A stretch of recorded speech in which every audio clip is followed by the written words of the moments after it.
Hi students, welcome to Future Doctor NEET Academy for the problem solving session in NEET Physics. But today is not problem solving session, it is a questionnaire session. Topic chosen today is from chapter 13, Nuclei. That's nuclear physics. Okay, today we are going to discuss, that is just giving 7 questions from the chapter Nuclei. Let's move to question number 1. The half-life of a radioactive sample undergoing alpha decay is 14 into 10 power 17 second. If the number of nuclei in the sample is 2.0 into 10 power 21, the activity of the sample is nearly dash. Option A, 10 power 4 BQ. B option, 10 power 6 BQ. C option, 10 power 5 BQ. D option, 10 power 3 BQ. What is BQ? It's a becquerel. It's a unit of activity, becquerel. Okay. Let's move to question number 2. For a radioactive material, half-life is 10 minutes. If initially there are 600 number of nuclei, the time taken in minutes for the disintegration of 450 nuclei is dash. Option A, 30.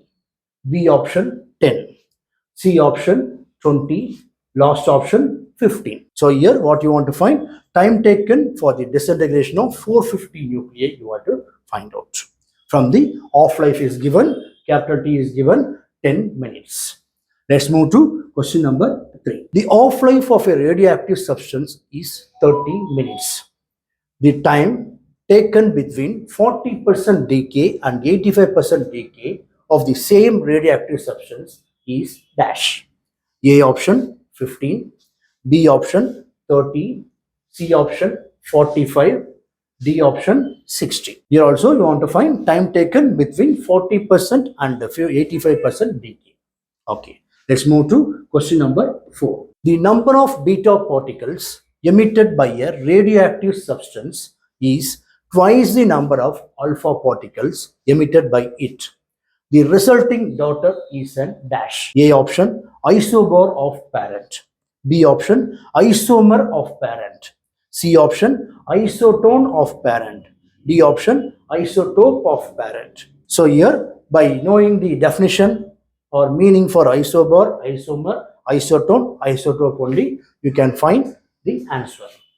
Let's move to 5th question. The radius of germanium nuclide is measured to be twice of radius of beryllium, that is Be49. The number of nucleons in germanium are dash.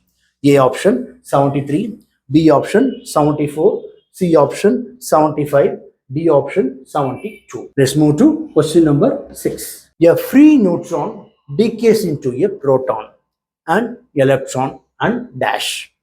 Option A, a beta particle. B, an alpha particle. C, an anti-neutrino. Last option, a neutrino. So using the nuclear reaction, you can find. Next, last question, question number 7. The nuclei C613 and N714 can be described as dash. A, isotones. B, isobars. C, isotopes of carbon. D option, isotopes of nitrogen. So here what you want to find? You want to find the nuclei C613 and N7 can be described as dash. Is a isotone or isobar. So by having the knowledge about isotones or isobar, you can find. Thank you. So in next session, we will solve the solution of these 7 problems.